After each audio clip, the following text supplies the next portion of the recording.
Welcome to Cinemax Movie Recaps. Today, I'm going to explain a psychological thriller film called The Quiet. Spoilers ahead. Watch out and take care. It's been a long day at school, and most of the students are enjoying their break. But one table in particular doesn't have the same bustling energy as the other ones do. Dot is an orphan teenager who's deaf and a social outcast, and she's sitting by herself while watching everyone else. She sees her gorgeous stepsister, Olivia Deer, and her very talkative friend, Michelle Fell. The two of them are gossiping about the tall and handsome Connor Kennedy, who's walking by to eat with his friends. When Nina and Michelle catch Dot looking at them, the girls get irritated and complain about how even the freaks at school don't like her. Then, their college advisor, Janice Feltswater, approaches Dot to keep her company. But instead of staying with her, Dot immediately walks away and hides in a quiet restroom, where she spends the remainder of her day in. Eventually, Nina finds her, slams the door, and drags her out of the restroom. On the drive home, Michelle calls Dot a freak straight to her face. As for Nina, she starts mulling over Dot's life when she first arrived in their house, after the accidental death of her father. She was sent to live with her godparents, Paul Deer, a brilliant architect, and his wife, Olivia Deer. Until now, Nina's hung up on how weird Dot is that she still can't accept that her parents took her in spite of it. After a while, Janice meets Paul and expresses her concerns about Dot. In turn, Paul informs her of Dot's illness and the reason for her unhappiness. Janice learns that Dot had recently lost her father and that her mother died of cancer when she was just 7 years old, and the woman's startled that she's already been through so much at such a young age. But on the flip side, she's glad to learn that Paul is a good man, and she's grateful that he accepted Dot into their family. Paul then gets some antibiotics from the pharmacy and bids Janice goodnight. After arriving home, Paul greets his girls and asks them about their day, before heading to the living room to check on his wife. Olivia's already fallen asleep there, from the sheer exhaustion of working all day. He puts her to bed and gives a pill to her, and it becomes clear that Olivia's quite addicted to them. Paul then joins the girls for supper and advises that they all study sign language so they can communicate better with Dot, especially since she's staying there for a long time. Nina, however, isn't interested in any of that, so she starts to leave for Michelle's house to stay the night. But before leaving, she sarcastically tells Paul that she wants him and Dot to spend some more time bonding with each other. The following day at school, Dot and Connor become lab partners in biology, much to Michelle's annoyance. Envious, she keeps bad-mouthing Dot since she's down bad, and just wants Connor to rumpy-bumpy her. She asks Nina if she's dating anybody and adds that she should get her cherry popped before the year ends or risk becoming a high school spinster. A moment later, Dot's heading down the hall when she comes across an empty classroom. She lets herself in and starts playing the piano there. Connor soon walks down the corridor and notices Dot in the classroom, so he stops to admire her. After a while, Dot heads over to the bathroom and she notices Nina inside. With a sarcastic air to her, Nina tells her that she shouldn't be scared and that she needs some color. She then goes on about how it's a shame she stopped seeing Dot after her mother died since Nina's always wanted a sister. All the while, she smears lipstick on Dot's lips, making her look like a clown. She even adds that if only Dot had some female touch in her life, she wouldn't look like a janitor. But underneath the layers of turbulence in the girls' relationship is friendship. The two were childhood friends until Dot lost her hearing. One night, Dot is struck with grief over her late father's memory. She takes her father's ashes and tastes them while mulling over how he died. He was hit by a truck while waiting for her outside a restaurant. Her father looked both ways, but he couldn't hear the truck honking at him. He was deaf. Dot is pained by the thought that no one ran to save him, to run out and grab him. But most of all, she's pained by the thought that if she had been there with him, things would have been different. To soothe herself, she goes to wash her face. But on her way back, Dot witnesses a terrible sight. Paul's voice could be heard from Nina's room, followed by the sound of kissing. He calls his daughters back beautiful, trailing off, as he says that if only she weren't so beautiful. In turn, Nina just tells him that she gained 3 pounds. Deeply perturbed, Dot rushes back to her room, still shaken up by what she just saw. One night, Nina informs her parents that she will be spending the night with Michelle.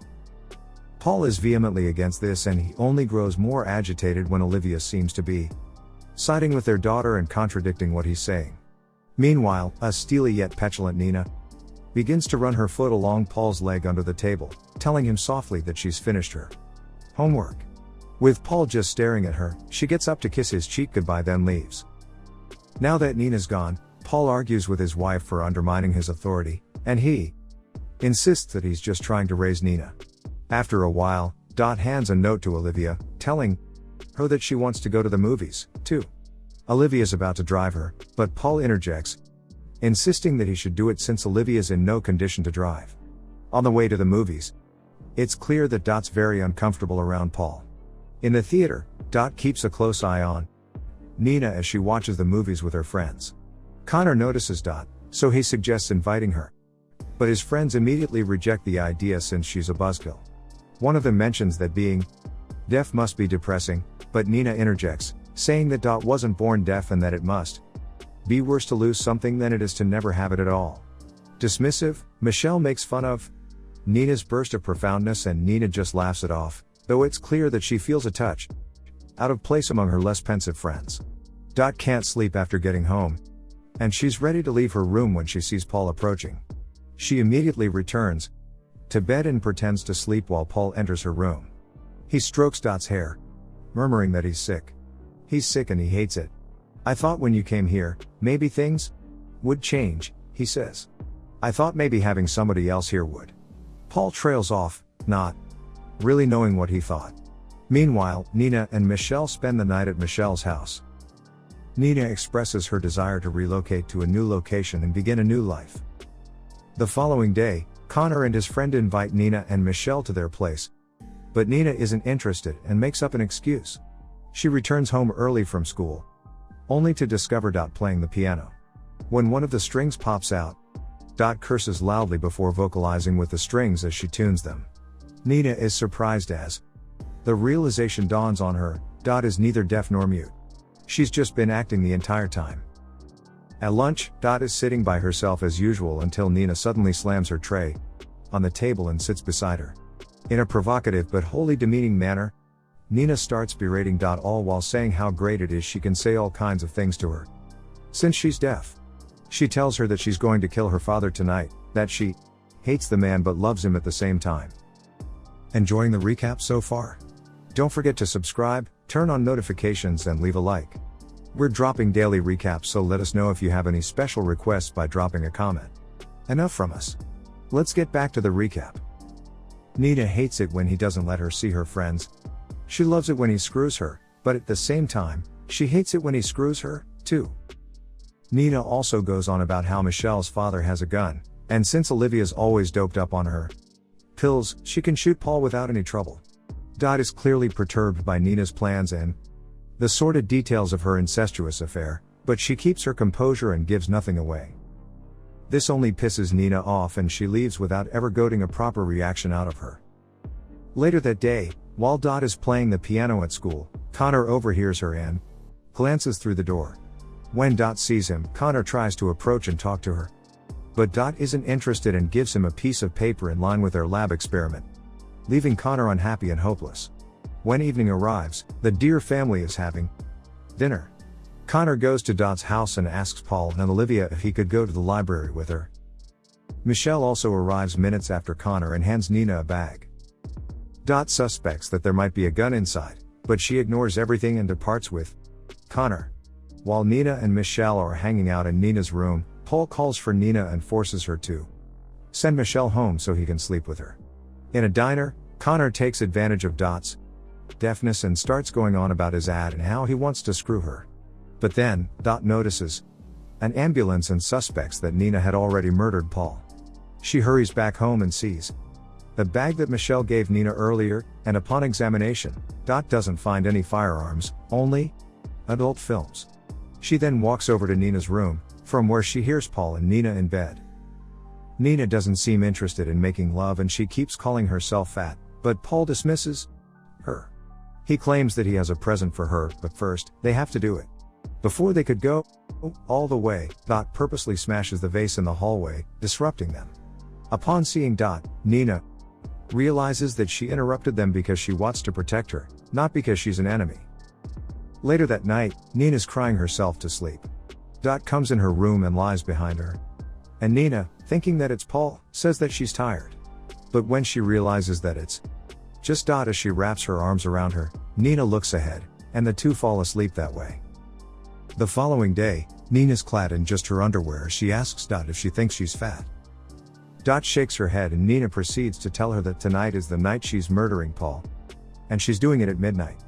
Then, Nina slyly adds that it's a good thing Dot can't hear.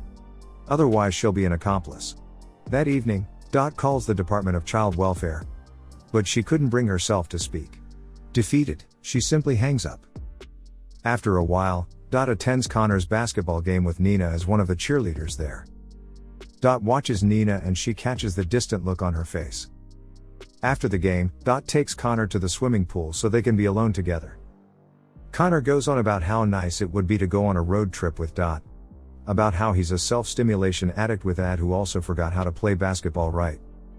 He's comfortable just letting all this out since he believes that Dot can't hear him. Back at the Deer's house, Paul and Olivia discuss Nina and what's best for her future. Suddenly, Olivia tries to seduce Paul, but he rejects all her advances since his attraction to his own daughter is stronger than his attraction to his wife. Back at the pool area, Dot finally gives in to Connor and undresses. They then share a feverish kiss. Meanwhile, Nina returns home to find Paul waiting for her. He gives her a new purse which makes her happy, so she lowers her skirt and whispers in a sultry tone that she'll be in her room. After sharing an intimate moment with Connor, Dot realizes that it's nearly midnight. Alarmed, she dashes back home. Paul follows Nina into her bedroom as she irons her cheerleading uniform. Before he could get intimate with her, Nina stops him and urges Paul to close his eyes, saying that she has a surprise for him. She's all but resolved to burn Paul's face with a hot iron, but Dot comes home, slamming the door to make her arrival known. Nina gets cold feet, and she puts the iron away. Instead, she lies about being pregnant and needing $1,000 for an abortion. Struck with dread, Paul agrees to give it to her tomorrow. Later, Nina slips into Dot's bed with her and stays there. The next day at school, Connor approaches Dot, and with the lunch lady as the signer, an interpreter, he asks if they can go to the spring dance together. Unfortunately, Dot declines his invitation, signing that she's not right for him since she belongs by herself. Still, Connor is hellbent on taking her to the dance. Later that night, Nina tries to help Dot get ready for the dance, but Dot's not even interested in going. While doing her makeup, Nina takes on a distant tone as she tells Dot that she's about to be an only child. She's going to kill Paul that night and leave with the abortion money. Nina sounds lost, going on about how she'll probably just be a stripper, and from the way she's talking, it's almost clear that this isn't the life she wants for herself, but she can't seem to find any other choice. When she finishes talking, she puts some lipstick on Dot, saying that Connor would go crazy if she kissed him. This time, she put the lipstick on properly. Before the girls could leave for the dance, Paul notices the tampon in Nina's bag. He confronts her about it and accuses her of lying about the pregnancy. While Paul's aggressively berating his crying daughter, Dot's playing the piano downstairs, and she hears everything. Olivia's in the living room herself, her blank eyes wide as she seems to be hearing everything, too. But she doesn't do anything. Soon enough, Paul's berating escalates into violence as he slaps Nina around and attempts to force himself on her. At this point, Dot's had enough, and without thinking, she pulls a string from the piano and rushes to Nina's room. She strangles Paul with the string, yelling at him to leave Nina alone as the man bleeds on his sobbing daughter. When Paul collapses, Nina cries out. In her state of shock and trauma, she curses Dot for killing her father as she sobs over his dead body. Suddenly, Olivia speaks, saying it's a miracle that Dot can hear. She witnessed everything in a state of senselessness, wholly unconcerned about her husband's death but astounded by Dot's ability to communicate. Michelle arrives at Nina and Dot's place to pick them up.